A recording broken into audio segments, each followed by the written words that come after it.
Hey, ladies and gentlemen, this is Carmine Sabia for Explain America, and the entire Trump administration is celebrating the Supreme Court decision today, and that includes Attorney General Pam Bondi, who's about ready to drop the hammer.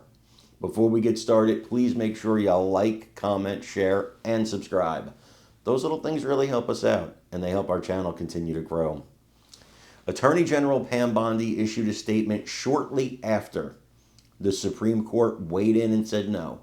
No, district court judges don't have this unlimited power they believe they have to stop the president all across the nation because they don't like something he did.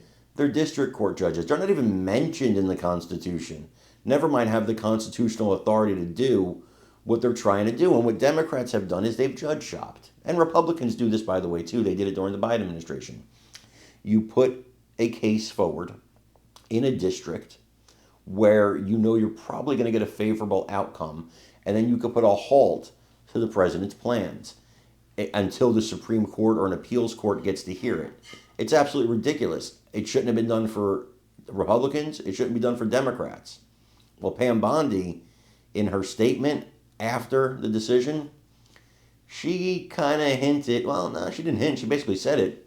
The hammer's now about to come down. All those executive orders that were stopped are no longer stopped. And justice, well, justice is coming for some rogue actors. I want you guys to watch this and let me know what you think in the comments.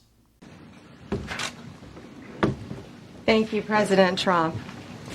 Thank you for fighting for all Americans. Americans are finally getting what they voted for. No longer will we have rogue judges striking down President Trump's policies across the entire nation. No longer. Today, in the 6-3 opinion, Justice Barrett correctly holds that the district court lacks authority to enter nationwide or universal injunctions. These lawless injunctions gave relief to everyone in the world instead of the parties before the court. As the Supreme Court held today, they turned district courts into the imperial judiciary. Active liberal judges have used these injunctions to block virtually all of President Trump's policies.